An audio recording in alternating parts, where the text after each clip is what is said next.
पिछली क्लास में हम लोगों ने प्रिज्म से प्रकाश का अपवर्तन और परिक्षेपण पर आधारित अंकित प्रश्नों को प्रारंभ किया था। लास्ट क्लास में सारे फॉर्मूले इससे रिलेटेड जो हैं वो बता दिए गए थे आपको। प्रिज्म से प्रकाश का अपवर्तन और डेविएशन दोनों ही फिगर बना के आपको दिखाए गए, सारी कंडीशंस भी आपको बता दी गई हैं और दो न्यूमेरिकल लास्ट क्लास में हमने सॉल्व भी किए थे। आज उससे आगे के न्यूमेरिकल सॉल्व करेंगे। तो सबसे पहले न्यूमेरिकल नंबर 3 मैं पढ़ रहा हूँ, आप भी ध्यान से सुनिएगा। लिखा है कांच के एक 60 डिग्री प्रिज्म का अपवर्तनांक 1.5 है। कांच का एक 60 डिग्री का प्रिज्म है, उसका जो प्रिज्म का कोण है वो 60 डिग्री है, उसका अपवर्तनांक 1.5 है जिस मटेरियल का बना हुआ है। ज्ञात कीजिए नंबर 1 अल्पतम विचलन के लिए आपतन कोण। अल्पतम विचलन की स्थिति में आपतन कोण आपको पता लगाना है। दूसरा अधिकतम विचलन पर प्रकाश का निर्गमन कोण। जब सबसे ज्यादा विचलन होगा उस समय प्रकाश का निर्गमन कोण यानी कि प्रकाश प्रिज्म से कितने एंगल से निकलेगा ये आपको मालूम करना है। चलिए सबसे पहले नोट कर लेते हैं कि क्या क्या गिवन है हमको। कांच के एक 60 डिग्री प्रिज्म का अपवर्तनांक, प्रिज्म का कोण दिया गया है जिसको आपको याद होगा हम ए से लिखा करते हैं। अपवर्तनांक 1.5 है। अपवर्तनांक को हम म्यू जी ए, वायु के सापेक्ष कांच का अपवर्तनांक, जिस भी कांच का प्रिज्म बना हुआ है उसकी वैल्यू दी गई है 1.5। ज्ञात कीजिए अल्पतम विचलन के लिए आपतन कोण। पहली कंडीशन, अल्पतम विचलन के लिए आपतन कोण मालूम करना है। अब आप देखिए थोड़ा सा, अल्पतम विचलन के लिए देखिए, कंडीशन मैं नहीं लिखूंगा क्योंकि कंडीशन क्वेश्चन पे लिखी हुई है, हम सिर्फ I is equal to question mark लिखे ले रहे हैं। तो जब प्रिज्म अल्पतम विचलन की अवस्था में होगा उस समय आपको आपतन कोण मालूम करना है कोई जरिया आपके पास, और ये कुछ साइन वगैरह की वैल्यूज हमको दी गई हैं, जैसे साइन 48.6 डिग्री की वैल्यू 0.75, साइन 42 डिग्री की वैल्यू है 0.67, साइन 18 डिग्री दिया है 0.31, साइन 27.7 डिग्री की वैल्यू है 0.465। इतनी सारी वैल्यूज साइन में दी गई हैं आपको। अब इतनी जानकारी से क्या कोई फॉर्मूला है जो आई तक पहुंचा दे आपको? देखो सुनो, सबसे पहले आप क्या करोगे, सबसे पहले आप आर की वैल्यू निकालोगे। कैसे? आप एक फॉर्मूला जानते हो, अल्पतम विचलन की स्थिति में, अल्पतम विचलन की स्थिति में आर की वैल्यू होती है a/2।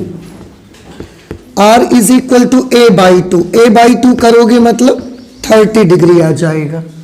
अब हम अपवर्तनांक का फॉर्मूला लगा देंगे। अब mu ji A is equal to, यहां पर फॉर्मूला अप्लाई करेंगे sine i upon sine r. अब देखो म्यू जी ए मालूम है हमको साइन आर मालूम है और आई मालूम करना है। अब आसानी से आ जाएगा। म्यू जी ए को लिखेंगे 1.5, आई हमको मालूम करना है तो साइन आई ऐसे लिख दो, साइन आर, आर मतलब 30 डिग्री। ठीक, ये साइन 30 धरा के मल्टीप्लाई में आ जाएगा तो ये वैल्यू होगी sine i is equal to 1.5 into sine 30 degree. Sine 30 degree की वैल्यू 1/2 होती है, ये 1/2 हम लिख देंगे। 2 से इसको डिवाइड करिए, 0.75 आपको मिलेगी। अब sine i is equal to, ये जो 0.75 आया है यहां पर देखिए 0.75 साइन 48.6 डिग्री की वैल्यू है, इसकी जगह पर हम लिख देंगे साइन 48.6 डिग्री। कंपेयर करेंगे दोनों साइड में तो आई की वैल्यू आपको मिल जाएगी 48.6 डिग्री। ये आई का मान निकल करके आ जाएगा। तो जो फर्स्ट पार्ट था आपके क्वेश्चन का, इसमें आपको ये मालूम करना था कि अल्पतम विचलन के लिए आपतन कोण का मान कितना होगा। अल्पतम विचलन के लिए आपतन कोण की वैल्यू आ जाएगी 48.6 डिग्री। मतलब जो प्रकाश किरण है वो 48.6 डिग्री पर आपतित हुई होगी। ठीक, इसी में एक सेकंड पार्ट भी है, देखिए सेकंड पार्ट यहां पर करते हैं। लिखा हुआ है अधिकतम विचलन पर प्रकाश का निर्गमन कोण। अधिकतम विचलन कब होता है, ये पिछली क्लास में कंडीशन आपको बताई गई थी। कब होता है अधिकतम विचलन? जब प्रकाश की किरण प्रिज्म के जिस पृष्ठ पर आपतित हुई है वो उस पर एकदम ऐसा सट के चलती है। जैसे मैं यहाँ पर एक छोटा सा रफ फिगर बना के आपको समझा देता हूँ। ये अगर प्रिज्म है तो अधिकतम विचलन की स्थिति ये होती है कि लाइट रे को ऐसा चलना चाहिए, बिल्कुल से प्रिज्म की सरफेस से सट करके। यहाँ पर हमने एक अभिलंब बना दिया है नॉर्मल। अब ये प्रकाश की किरण ऐसे जा रही है, इस वक्त इसका जो आपतन कोण होगा वो 90 डिग्री का होगा। ऐसा जाते जाते ग्लास में एंटर करेगी, ऐसे चली जाएगी। ये अपवर्तन कोण R है। जब इस सरफेस पर पड़ेगी जा करके तो इस सरफेस पर हमने इसको अभिलंब बना लिया N डैश। ये वाला एंगल कितना माना गया है? R dash. अब ये कांच से वायु में जाएगी तो ये ऐसे निकल जाएगी, अभिलंब से दूर हटेगी। ये एंगल कितना माना जाता है? I dash. इसी तरह से सारे एंगल मानते हैं। तो इसमें से इतने सारे एंगल्स में ना हमको एक एंगल केवल मालूम है 90 डिग्री, बस। बाकी हमें कोई आइडिया नहीं है और पता क्या लगाना है, प्रकाश का निर्गमन कोण पता लगाना है। एक्चुअली अगर आप इस फिगर पे देखेंगे तो आपको किसकी वैल्यू मालूम करनी है? आपको आई डैश की वैल्यू मालूम करनी है। आई डैश ही निर्गमन कोण है, इमर्जेंट एंगल ऑफ इमरजेंस है। ये जो इमरजेंट रे है वो अभिलंब के साथ आई डैश बनाती है, तो निर्गमन कोण आपको मालूम करना है, मतलब आई डैश की वैल्यू आपको मालूम करनी है। अब कैसे मालूम किया जाए आई डैश की वैल्यू? सोचिए और कोशिश करिए उसको पता लगाने की। देखो कैसे करेंगे, समझने की कोशिश करिए। सबसे पहले हम यहां पर प्रकाश किरण वायु से कांच में जा रही है तो हम अपवर्तनांक का सूत्र लगाएंगे और sine i upon sine r करेंगे। उससे हमको क्या मिल जाएगा? आर का मान मिल जाएगा। जब आर मिल जाएगा तो आर डैश मिल जाएगा। क्यों? क्योंकि आपने एक फॉर्मूला पढ़ा था, R plus are dash is equal to A. तो ए हमको पता ही है 60 डिग्री, ये 60 डिग्री का एंगल है। उससे हमको क्या मिल जाएगा? आर डैश मिल जाएगा। फिर आर डैश अगर मिल जाएगा तो फिर हम अपवर्तनांक का सूत्र लगाएंगे, क्योंकि प्रकाश किरण कांच से वायु में जा रही है। फिर कांच के सापेक्ष वायु का अपवर्तनांक लेंगे और उस वक्त आर डैश की मदद से आई डैश तक पहुंच जाएंगे हम। तो ये हमारा एक सीरियल रहेगा किस तरीके से हम आई डैश तक पहुंचेंगे। क्या क्या करना है एक बार फिर से बता दें हम आपको। सबसे पहले इस पृष्ठ पर अपवर्तनांक का सूत्र लगाएंगे, स्नेल्स लॉ। आर निकलेगा, फिर r plus are dash is equal to a करेंगे। देखो यहां पर आर बराबर ए बाई 2 नहीं कर सकते आप। क्यों? क्योंकि ये r is equal to A by 2 केवल अल्पतम विचलन की अवस्था में होता है और ये अल्पतम विचलन की अवस्था नहीं है। अगर ये अल्पतम विचलन की अवस्था नहीं है तो फिर यहां पर r plus are dash is equal to a लेना पड़ेगा। अब आर मालूम हो जाएगा, ए हमें पहले से दिया गया है तो आर डैश निकल जाएगा। फिर यहां पर अपवर्तन का सूत्र लगाएंगे, स्नेल्स लॉ लगाएंगे और आर डैश मालूम होने पर आई डैश तक हम पहुंच सकते हैं। ठीक है ना? ये सीरियल यूज करेंगे। अब 1 बाय 1 करते जाएंगे, देखते हैं क्या होता है। सबसे पहले प्रथम पृष्ठ पर स्नेल का नियम लगाएंगे। प्रथम पृष्ठ पर स्नेल के नियम से, स्नेल के नियम से यहां पर प्रकाश किरण वायु से कांच में जा रही है, इसलिए जो अपवर्तनांक आप यूज करेंगे वायु के सापेक्ष कांच का अपवर्तनांक लेंगे और sine i upon sine r के मुताबिक आई की जगह पर 90 डिग्री है और आर की जगह पर आर है। ठीक है? तो साइन आर इधर ले आइए, म्यू जी ए की वैल्यू 1.5 है, साइन आर इधर आ जाएगा, म्यू जी ए की वैल्यू 1.5 उधर चली जाएगी, साइन 90 1 हो जाएगा। ठीक है? तो इस तरह से आपको ये मिलेगा sine r is equal to 1 upon 1.5। एक अंक पे दशमलव है, हटा देंगे, एक जीरो ऊपर बढ़ा देंगे, 5 दूना 10, 5 तिया 15। इस तरीके से साइन आर की वैल्यू आ जाएगी। 3 से 2 को डिवाइड करिए, 0.66 के आसपास ये वैल्यू आ जाएगी। अब आप देखें 0.66, 0.67 करीब करीब एक ही चीज है। आप एक अंक और डिवाइड करेंगे तो ये 6 आ जाएगा, फिर हम इसमें एक बढ़ा लेंगे तो 0.66 या 0.67 सेम चीज है। इसकी जगह पर मैं लिख सकता हूं साइन 42 डिग्री। तो ये हमको क्या मिलेगा, sine r is equal to, इसकी जगह पर हमने लिख दिया साइन 42 डिग्री। इस तरह से आर की वैल्यू सॉल्व होके आ गई 42 डिग्री। ये आर का मान हमने निकाल लिया 42 डिग्री। ये अपवर्तन कोण मिलेगा। जब आप ऐसा ग्रेजिंग इंसिडेंस रखेंगे, सरफेस के साथ साथ ऐसे लग के चलेगी लाइट रे, तो इसका अपवर्तन कोण 42 डिग्री उस समय आपको मिलेगा इस प्रिज्म के लिए, जिसका अपवर्तनांक, इसके पदार्थ का अपवर्तनांक 1.5 है। ठीक है, आर आ गया। अब मैंने क्या बोला, आप सूत्र लगाएंगे r plus are dash is equal to a, वहां से r डैश निकालेंगे। अब r plus are dash is equal to a से r की जगह पर 42 लिखेंगे, r डैश मालूम करेंगे, a की जगह पर 60 डिग्री दिया गया है हमको ये, तो r डैश बराबर कितना आ जाएगा 18 डिग्री।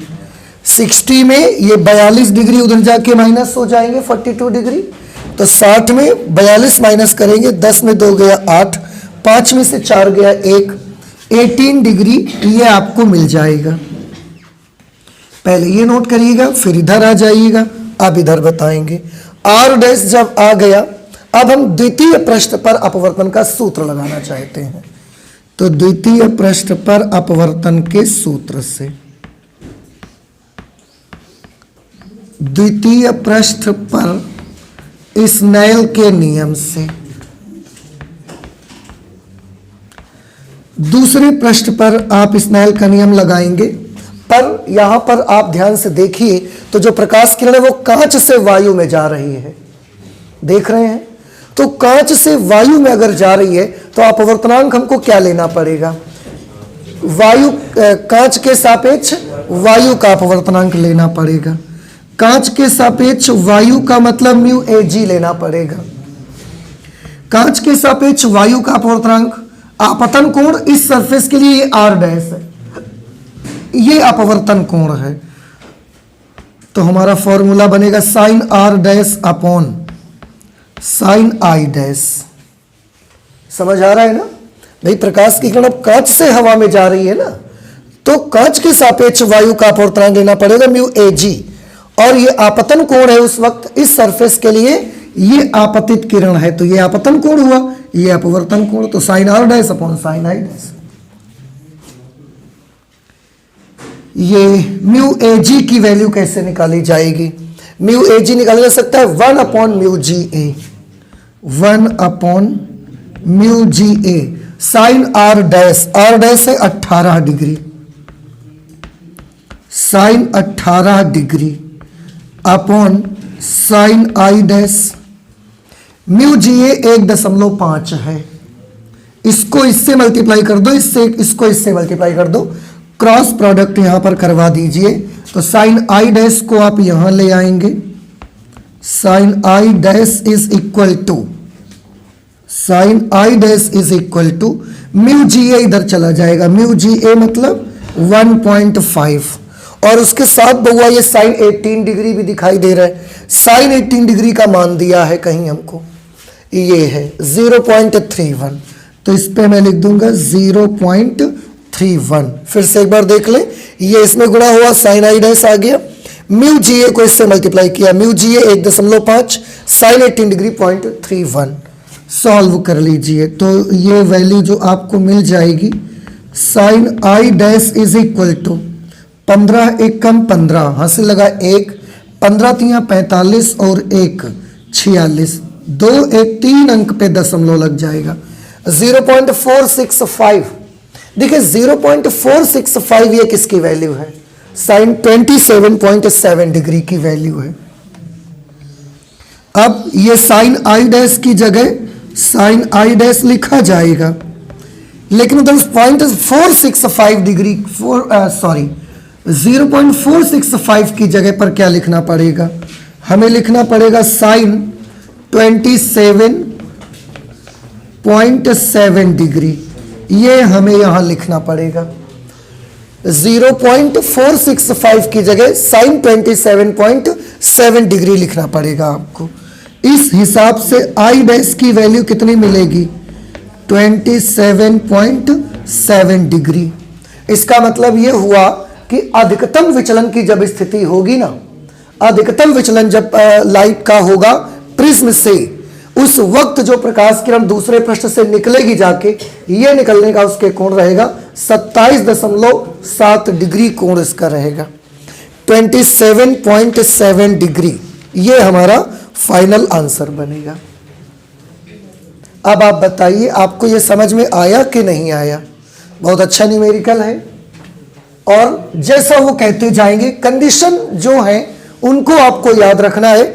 अल्पतम विचलन की स्थिति कहेंगे तो ही r बराबर a/2 और I is equal to a plus delta m/2 आप लगाएंगे। अगर अल्पतम विचलन की स्थिति नहीं बताई जा रही है तो आप जो जनरल आपके फॉर्मूले बने थे वही आप यूज करेंगे, जैसे r plus r dash is equal to a, और दूसरा बना हुआ था I plus I dash is equal to बना हुआ था, क्या था, delta is equal to I plus I dash minus a, ये बना हुआ था। तो अगर अल्पतम विचलन की स्थिति है तो ही आप अल्पतम विचलन वाले यूज करिए, नहीं तो नॉर्मल जो आपके फॉर्मूले बनाए गए थे उनका इस्तेमाल करके आप आंसर निकालिए। तो ये हमने कर लिया क्वेश्चन नंबर 3, आप इसे नोट करिएगा। इसके आगे हम चलते हैं, 4th नंबर क्वेश्चन देख लेते हैं। हम पढ़ रहे हैं, आप भी गौर से सुनिएगा। लिखा हुआ है 30 डिग्री अपवर्तक कोण वाले प्रिज्म। एक प्रिज्म है जिसका अपवर्तक कोण 30 डिग्री का है। अपवर्तक कोण आप समझते हैं, अपवर्तक कोण का मतलब प्रिज्म का कोण। तो ए की वैल्यू दी गई है 30 डिग्री के बराबर। प्रिज्म के एक पृष्ठ पर प्रकाश किरण 60 डिग्री के कोण पर आपतित होती है। प्रिज्म में जो हमारे अपवर्तक पृष्ठ होते हैं, 2 अपवर्तक पृष्ठ होते हैं ना, एक जिसमें से लाइट रे आती है और वो वाली एक पृष्ठ जिससे लाइट रे बाहर निकल जाती है। तो एक अपवर्तक पृष्ठ पर जो किरण है 60 डिग्री के कोण पर आपतित होती है। अगर 60 डिग्री के कोण पर आपतित होती है तो ये किसकी वैल्यू है? ये आपतन कोण का मान है। समझ रहे हैं? ये आपतन कोण का मान है। प्रिज्म से निर्गत किरण आपतित किरण के साथ 30 डिग्री का कोण बनाती है। क्या बता सकते हैं ये 30 डिग्री क्या है? प्रिज्म से निर्गत किरण आपतित किरण के साथ 30 डिग्री का कोण बनाती है। जो किरण प्रिज्म से निकलती है वो आपतित किरण के साथ में 30 डिग्री का कोण बनाती है। क्या है ये विचलन कोण है, ये डेल्टा है। Very good. डेल्टा की वैल्यू कितनी है भैया? 30 डिग्री। फिर से एक बार, 30 डिग्री अपवर्तक कोण वाले प्रिज्म, तो ए 30 डिग्री लिख दिया। पृष्ठ पर प्रकाश किरण 60 डिग्री पर आपतित होती है, ये आपतन कोण है 60 degree. I is equal to 60 degree. Prism से निर्गत किरण आपतित किरण के साथ 30 डिग्री का कोण बनाती है। जो किरण प्रिज्म से बाहर निकलती है वो आपतित होने वाली किरण के साथ 30 डिग्री का कोण बनाती है। अब आप विचलन कोण की डेफिनेशन याद करिए कि प्रिज्म पर आपतित किरण की दिशा तथा निर्गत किरण की दिशाओं के बीच बनने वाला कोण होता था उसको विचलन कोण कहते हैं। उसको डेल्टा से लिखते हैं। डेल्टा से लिखते हैं कि डेल्टा एम से लिखते हैं? विचलन कोण को डेल्टा से लिखते हैं। तो डेल्टा एम से किसको लिखते हैं? अल्पतम विचलन कोण। लेकिन ऐसी कोई कंडीशन दी नहीं गई है तो इसलिए हम डेल्टा ही लिखेंगे। उसको दिखाइए, मतलब आपको ये प्रूव करना है, शो करना है कि प्रिज्म से निर्गत किरण प्रिज्म के उस पृष्ठ के लंबवत है जिससे वह निकलती है। अगर ये वाला लें तो कहने का मतलब ये है उनके कि जो निर्गत किरण है वो प्रिज्म के उस पृष्ठ के लंबवत है जिससे वो निकलती है। देखिए एक रफ फिगर मैं आपको बना के दिखाता हूं, थोड़ा ध्यान से समझने की कोशिश करिएगा। ये इस पर अभिलंब है, इस पर एक प्रकाश किरण आपतित हुई, उसका कोण कितने डिग्री का था? 60 डिग्री का कोण था। समझ आया? अब 60 डिग्री पर प्रकाश किरण पहुंची, ये वाला एंगल जो दिया गया है प्रिज्म के लिए, ये वाला एंगल 30 डिग्री का दिया गया है। 30 डिग्री अपवर्तक कोण वाले प्रिज्म है ना। अब उन्होंने बोला किरण के साथ 30 डिग्री का कोण बनाती है कौन, ठीक है, विचलन कोण की ये तो बात हो गई। विचलन कोण अगर दिखाएंगे तो मुझे इसको आगे बढ़ाना पड़ेगा और फिर एक निर्गत कोण भी मुझे, निर्गत किरण भी मुझे बनानी पड़ेगी। विचलन कोण हम इस पे नहीं दिखाते, नहीं तो फिर फिगर काफी ज्यादा कॉम्प्लेक्स हो जाएगा, जटिल हो जाएगा, इसलिए हम इसको नहीं दिखाते। ठीक है, उनका कहना यह है कि दिखाइए कि प्रिज्म से निर्गत किरण प्रिज्म के उस पृष्ठ के लंबवत है जिससे वह निकलती है। कहने का मतलब यूं कि जो किरण है वो ऐसे निकल जाती है, ऐसे लंबवत निकल जाती है। भाई इसी पृष्ठ से तो बउआ निकलेगी ना प्रकाश की किरण, और जिस पृष्ठ से निकलती है उस पृष्ठ के कैसी है, लंबवत है। ये आपको शो करना है। लंबवत के लिए एक्चुअली दिखाना क्या पड़ेगा हमको, सोचिए थोड़ा सा। ये आर होगा, ये आई है। उस समय अगर हम आपसे आर डैश पूछेंगे, अगर ये अभिलंबवत निकल जाएगी, लंबवत बिल्कुल, तो इस पॉइंट पर अभिलंब कैसा बनेगा, अभिलंब भी तो ऐसा ही बनेगा। अभिलंब के साथ ये किरण कितना कोण बनाएगी उस वक्त, 0 डिग्री। तो कहने का मतलब यूं कि उस वक्त आर डैश की जो वैल्यू है ना, वो कितनी आ जानी चाहिए, 0 डिग्री। बहुत ही इंपॉर्टेंट और बड़ी इंटरेस्टिंग चीज है कि अगर प्रकाश किरण को प्रिज्म के इस दूसरे पृष्ठ के अभिलंबवत निकलना है, अभिलंबवत निकलना है मतलब इस दिशा में निकल जाना है इसको। अगर इस दिशा में निकल जाएगी तो आपतन भी इसी दिशा में हुआ, अभिलंब भी इसी दिशा में बनेगा। भाई बेटा लंबवत अगर ऐसे निकल जाएगी तो ये तो किरण का रास्ता हो गया, ठीक है चलो मैंने मान लिया। अब मैं आपसे बोलूंगा कि मुझे इस बिंदु पर अभिलंब बना के बताओ, तो अभिलंब कोई आप तिरछा तो बना नहीं दोगे ना, अभिलंब भी तो सरफेस पर लंबवत ही बनाओगे। एक तो प्रकाश किरण सरफेस पर लंबवत है, एक तो लाइट रे सरफेस पर लंबवत है, दूसरा अभिलंब भी लंबवत ही होता है, तो इस पॉइंट पर अभिलंब भी ऐसा ही बनेगा। तो इस जगह पर जो आपतन कोण बनेगा वो अभिलंब के साथ ही रहेगा, अनुदिश रहेगा। इसका मतलब इस जगह पर अब आर डैश की वैल्यू कितनी आनी चाहिए, 0 डिग्री। तो एक बार कसम से आर डैश का मान 0 डिग्री आपने दिखा दिया, क्लियर हो जाएगा कि लंबवत गई है प्रकाश किरण। और अगर पृष्ठ पर लंबवत पड़ेगी तो लंबवत निकल भी जाएगी फिर उधर की तरफ, समझ रहे हैं ना, ये चीज दिखाना है। तो आर डैश 0 दिखा देना है, बात बन जाएगी आपकी। दूसरी चीज प्रिज्म के पदार्थ का अपवर्तनांक भी ज्ञात करना है। एक तो हमको काम करना है आर डैश की वैल्यू निकालनी है, 0 आ जाएगा तो हमारा काम बन जाएगा। दूसरा प्रिज्म के पदार्थ का अपवर्तनांक भी पता लगाना है, तो म्यू जी ए भी मालूम करना है। अब कोशिश करते हैं। अल्पतम विचलन की स्थिति तो देखिए है नहीं भाई, कैसे आर डैश तक पहुंचा जा सकता है, क्या आप हमको कोई रास्ता बता सकते हैं? हम आर डैश तक पहुंचना चाहते हैं, बताइए भाई क्या किया जाए।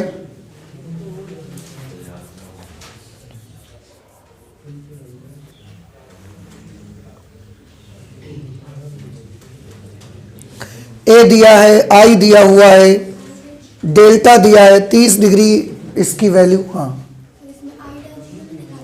आई डैश 0 दिखा दीजिए। देखो अगर आर डैश बेटा 0 होगा तो हमारा आई डैश भी तो 0 होगा। आई डैश कौन सा कोण होता है, निर्गत कोण। अगर ये प्रकाश किरण पृष्ठ पर लंबवत पड़ेगी तो लंबवत ही तो निकल जाएगी। तो आर डैश 0 दिखा दीजिए, या तो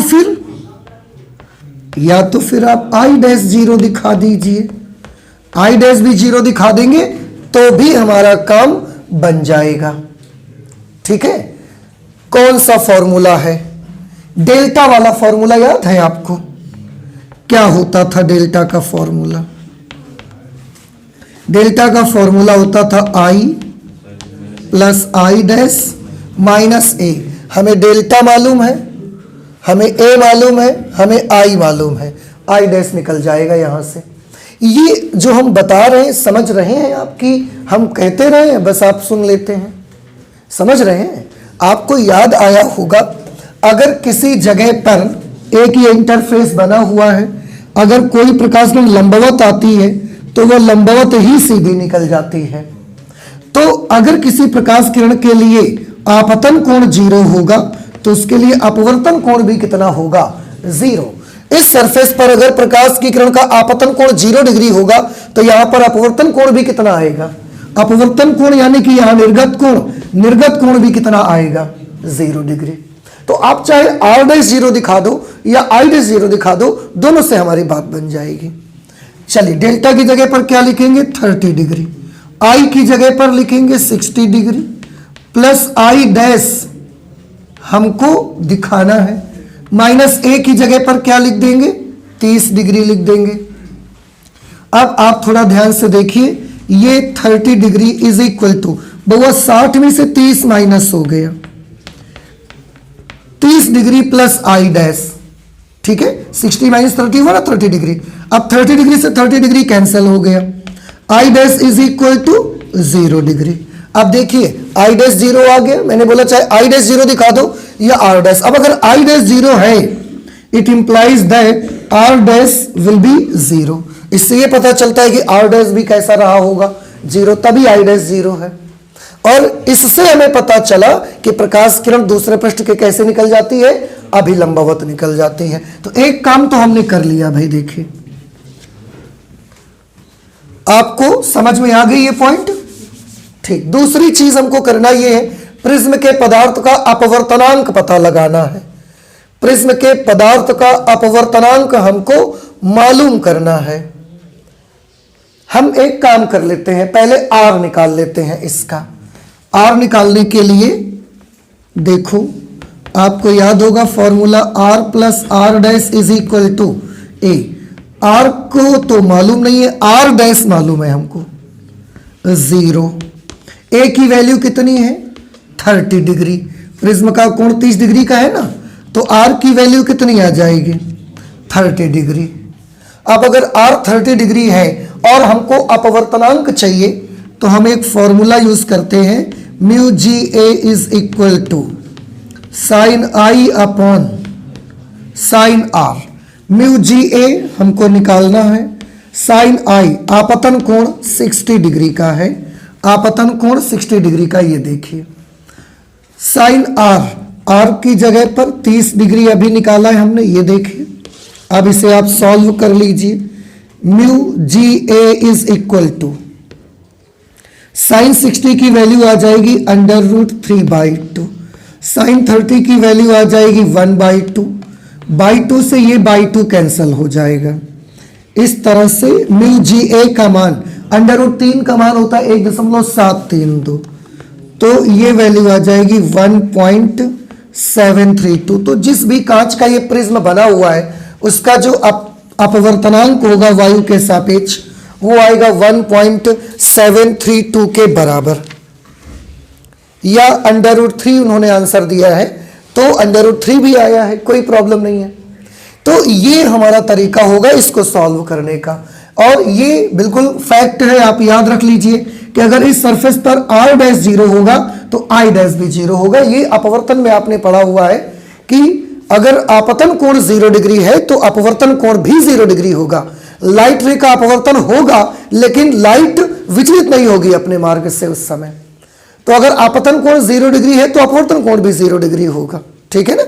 आप चाहे आर डैश 0 दिखाइए आई डैश 0 दिखाइए, इस क्वेश्चन के लिए दोनों ही अपने आप में सही है, ठीक है ना। तो आप प्लीज इसे नोट करिए, फिर और आगे के न्यूमेरिकल सॉल्व करते हैं। नेक्स्ट 5 नंबर न्यूमेरिकल पर आ जाते हैं हम लोग। 4 नंबर तक लगा चुके हैं अभी तक, 5 नंबर मैं पढ़ रहा हूं, आप भी ध्यान से सुनिएगा। और देखिए आपके सामने लिखा भी है, लिखा है एक प्रिज्म का अपवर्तक कोण 30 डिग्री है। एक प्रिज्म है उसका जो अपवर्तक कोण है वो 30 डिग्री का है तथा अपवर्तनांक √2 है। वो जिस भी मटेरियल का बना है उसका रिफ्रैक्टिव इंडेक्स √2 के बराबर है।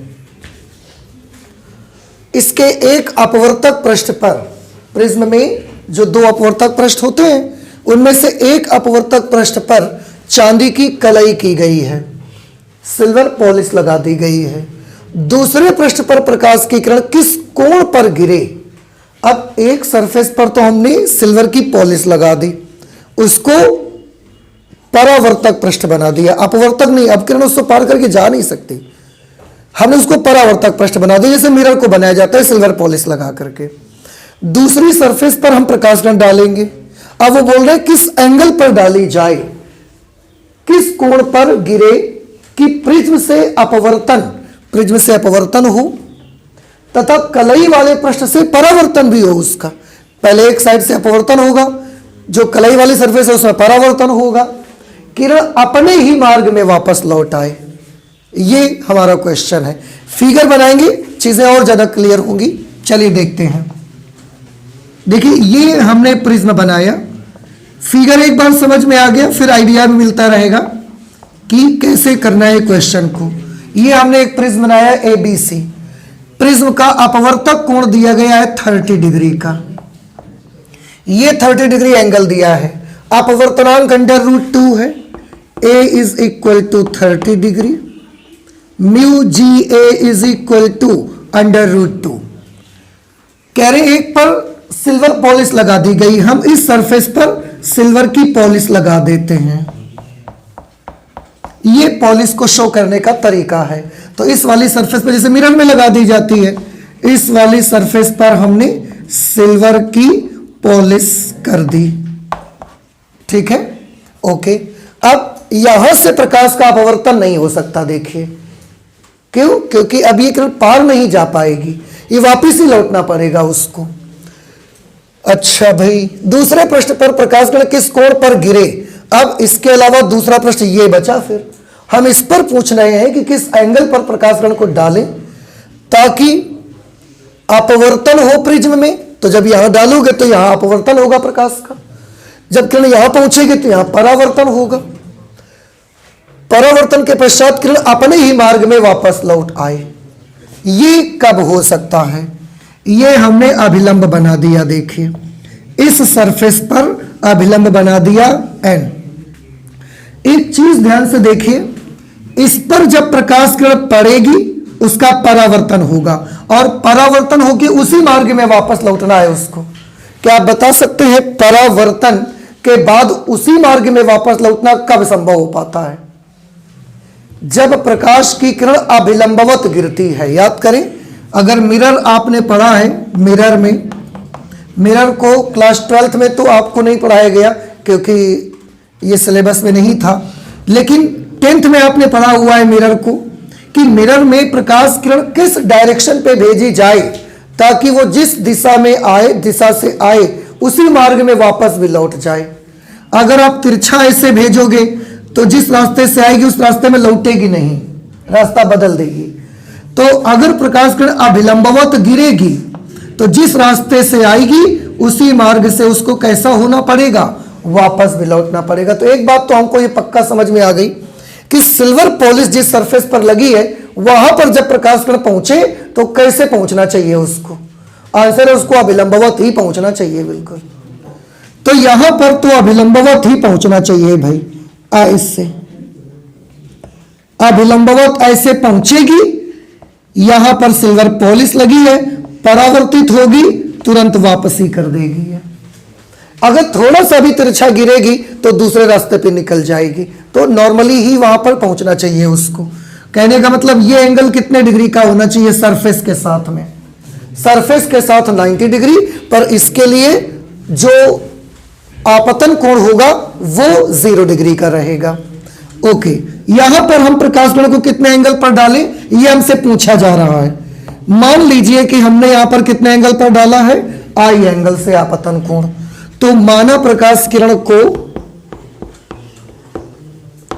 ये बताइए, ये जो आर्ग्यूमेंट मैंने बताई ये समझ में आई आपको कि नहीं आई, कि परावर्तन हो किसी सरफेस से और प्रकाश किरण उसी मार्ग में वापस लौटे, ऐसा केवल और केवल तभी पॉसिबल हो सकता है जब प्रकाश किरण उस सरफेस पर अभिलंबवत गिरे जा करके।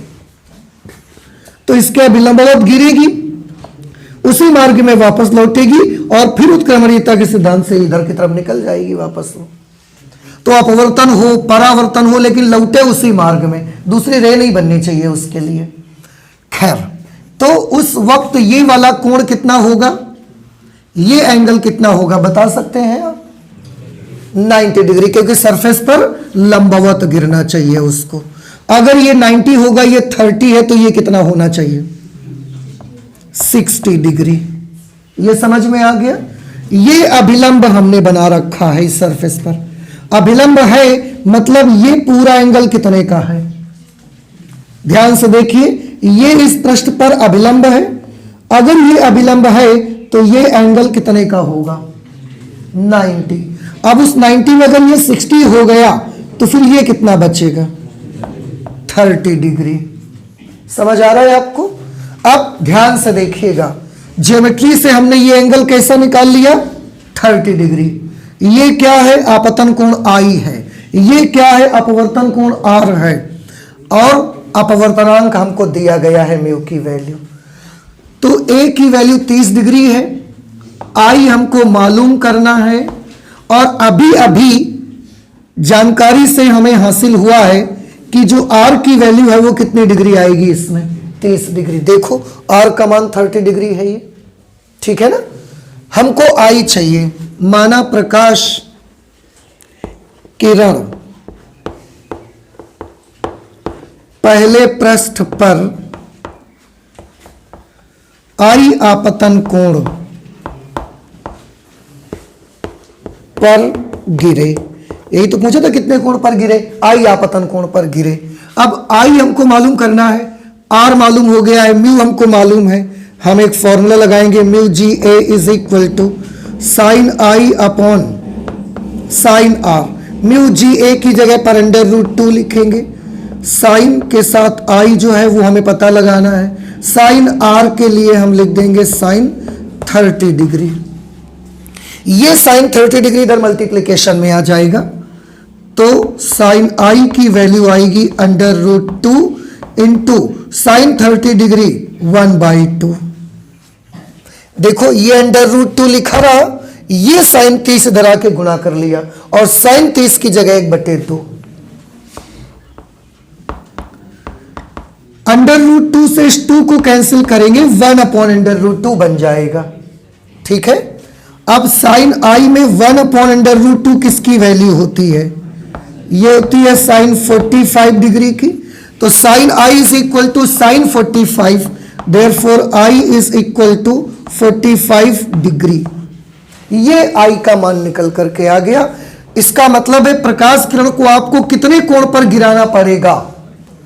अगर आप पहले पृष्ठ पर प्रकाश किरण को 45 डिग्री एंगल पर ड्रॉप करते हैं, यहां पर इसको यहां पर इंसिडेंट करते हैं 45 डिग्री एंगल पर, तो प्रकाश किरण अपवर्तित होगी और अपवर्तित होकर बिल्कुल लंबवत गिरेगी जाके। लंबवत गिरने पर, क्योंकि मिरर है, अभिलंबवत गिरने पर उसी मार्ग में वापस कर देगा, तो फिर से उसी मार्ग में वापस लौट के चली जाएगी। ये 45 डिग्री इसका आपतन कोण बनना चाहिए। अब बताएं समझ में आया कि नहीं आया? देखो इस तरीके के प्रिज्म में आप क्वेश्चंस को इजी मत समझिए, थोड़ा सा ज्यादा ही सोचने का काम यहां पर रहेगा आपका। बहुत अच्छे से सोच समझकर इन क्वेश्चंस की प्रैक्टिस करिए आप, ताकि इस प्रकार से आए हुए क्वेश्चंस कर सके। और ये जितने भी क्वेश्चन अभी तक हमने लगाए ना, करीब कभी ना कभी ये यूपी बोर्ड एग्जामिनेशन में पूछे गए हैं। ये भी यूपी बोर्ड एग्जामिनेशन में पूछा गया है। तो ये मत सोचिए कि ऐसा हो गया इसका मतलब ये नहीं आएगा, ऐसा नहीं है। एग्जामिनेशन में आ सकता है, ये पॉसिबिलिटी है। समझ आया कि नहीं आया आपको? बस अपवर्तन परावर्तन इनके लॉज अगर आपको थोड़े बहुत याद है तो आपका काम बन जाएगा। चलिए अगले क्वेश्चन पर आते हैं, 6 नंबर क्वेश्चन। और देखिए क्या करना है यहां पर। यदि कांच के एक पतले प्रिज्म को, देखिए एक बात तो यहां से क्लियर हो गई कि प्रिज्म कैसा होगा, पतला प्रिज्म है। अब पतले प्रिज्म में क्या सुविधा मिलती है? पतले प्रिज्म में ये सुविधा मिलती है, अगर विचलन कोण की बात करेंगे, अगर विचलन कोण की बात करेंगे तो फिर हम ये सूत्र लगा सकते हैं μ-1 इंटू ए। नहीं तो देखा जाएगा, नहीं बात की जाएगी तो। पर अगर विचलन कोण की बात आती है तो उसके लिए हम ये फॉर्मूला लगा सकते हैं और ये हमारे लिए इजी पड़ेगा। और पढ़ते हैं, कांच के पतले प्रिज्म को जल में डुबा दें, लो, और ऊपर से, एक तो प्रिज्म पतला, ऊपर से बेचारे को जल में डुबाए दे रहे, मर जाएगा। तो प्रिज्म को जल में डुबा दें तो सिद्ध कीजिए कि प्रिज्म द्वारा उत्पन्न प्रकाश का न्यूनतम विचलन, जो न्यूनतम विचलन उत्पन्न होगा वो 1/4 रह जाएगा। मतलब क्या है इसका, पहले उसको समझने की कोशिश करिए। हमारे पास प्रिज्म जो है क्वेश्चन के मुताबिक वो कैसा है, पतला प्रिज्म है। पहले हमने उसको वायु में रखा, वायु में रखा, न्यूनतम विचलन, विचलन की ही बात की जा रही, देखो विचलन 1/4 रह जाएगा जब जल में डुबा देंगे। मीन्स क्या है, समझने की कोशिश करिए। हमारे पास एक पतला प्रिज्म है, सबसे पहले हमने उसको वायु में रखा, वायु में रखा और उसको न्यूनतम विचलन की अवस्था में सेट किया और देखा कि मिनिमम डेविएशन कितना मिलता है, उसको नोट कर लिया हमने। वो जितनी भी वैल्यू मिली हमने उसको नोट कर लिया। फिर उसके बाद उस प्रिज्म को ले जाकर के हमने पानी के भीतर डुबा दिया। फिर पानी के भीतर भी हमने लाइट रेज डाली, मिनिमम डेविएशन निकाला उसका और वो वाली वैल्यू भी नोट कर ली। उनका ये बोलना है कि जब आप वायु से कांच के जल के अंदर डुबा देंगे प्रिज्म को, तो आपको ये बताना है कि जो विचलन है वो 1/4 रह जाएगा, ये शो करना है। मतलब अगर वायु में उसका विचलन 1 है तो जल में डूबने के बाद उसका विचलन 1/4, ये आपको प्रूव करके देना है। कुछ बात हमारी समझ में आ रही है? तो हमें 2 काम करने हैं भैया, एक वायु में पहले विचलन निकाल लो उसका और फिर जल में डुबा के निकाल लो विचलन। 1/4 वैसे सिद्ध करने के लिए बोल रहे हैं, आएगा ही 1/4 आ जाएगा। देख लेते हैं करके। वायु में पहले पतले प्रिज्म का न्यूनतम विचलन निकाल लेते हैं। यहां पर कुछ दिया है μGA 3/2 और μWA भी दिया गया है 4/3। चलिए ठीक है, जरूरत पड़ने पर यूज कर लेंगे हम इसको। विचलन का सूत्र आपको याद आ ही गया है, तो हम यहां से इसको भी हटा देते हैं ताकि जगह थोड़ी सी बन जाएगी। ओके, सबसे पहले वायु में प्रिज्म का न्यूनतम विचलन निकालिए। वायु में प्रिज्म का न्यूनतम विचलन। अब देखो, बार बार पतला लिखने की जरूरत है नहीं क्योंकि क्वेश्चन में खुद लिखा गया है। वायु में प्रिज्म का न्यूनतम विचलन, उसके लिए डेल्टा m, और आप चाहें तो इसको डेल्टा m इन एयर कर सकते हैं वायु में।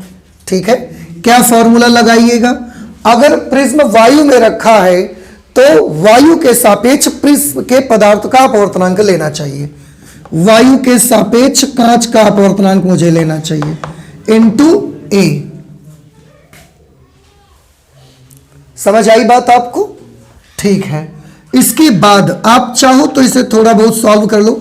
Minimum deviation in air is equal to μGA की वैल्यू है 3/2 -1 a हमें पता नहीं है, लेकिन क्योंकि हमें ये प्रूफ करना है कि चौथाई है इसलिए हमें उसकी जरूरत भी नहीं पड़ेगी, वो बाद में जाके कैंसिल हो जाएगा।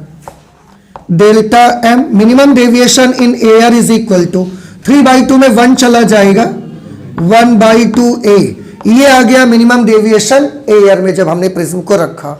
अब हम इस प्रिज्म को ले जाएंगे जल में डुबा देंगे भाई। तो जल में प्रिज्म का न्यूनतम विचलन,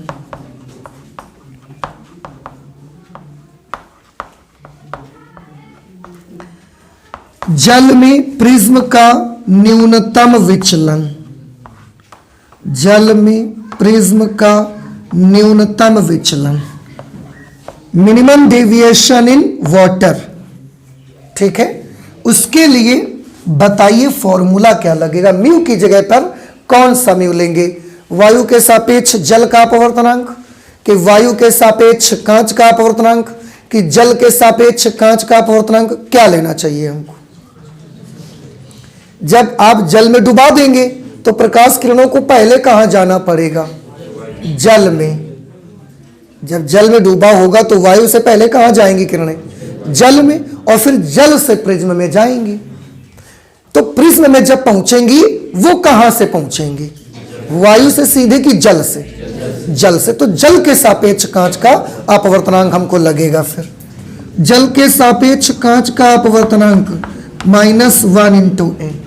और जल के सापेक्ष कांच का अपवर्तनांक कैसे निकाला जाए, कोई आइडिया है आपके पास?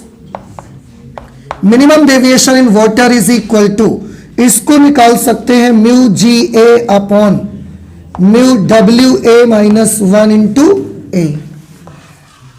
बहुआ हो, समझ आ रहा है भैया ये आपको? ये तो बहुत बार किया है। जो पहले आएगा उसको ऊपर लिखा जाएगा, जो बाद में आएगा उसको नीचे ले जाएंगे हम। Delta m upon sorry minimum deviation in water is equal to mu ji a की वैल्यू देख लो, वहां लिखिए 3/2 3/2 अपॉन म्यू डब्ल्यू ए ये लिखा है 4/3 4/3 -1 ए हमें पता नहीं है तो ए को हम ए ही लिखा रहने देंगे। Minimum deviation in water is equal to, इसको सॉल्व करिए 3/2 तो ऐसे ही लिख दिया जाएगा, ये नीचे वाली भिन्न पलट दी जाएगी, तो पलट देने से 3 ऊपर आ जाएगा 4 नीचे रह जाएगा। 3 ऊपर आके इसको 9 बना देगा और 4 नीचे रह के इसको 8 बना देगा, -1 into A. Minimum deviation in water is equal to, ये होगा 1/8 मल्टीप्लाइड बाई ए। ऐसे देखने से ही लगने लगा है कि जल में जब हमने डुबाया है उस समय जो विचलन होगा न्यूनतम, वो विचलन इसके विचलन से 1/4 है। अगर आपको अभी भी आगे कुछ करना है तो एक काम और कर सकते हैं।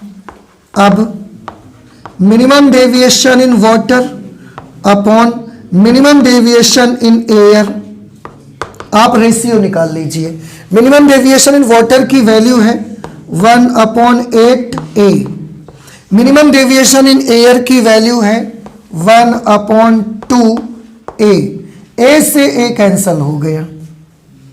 Minimum deviation in water upon minimum deviation in air is equal to, ये 1/8 जो का त्यों लिख दिया जाएगा, ये 1/2 पलट के 2/1 बना लेगा।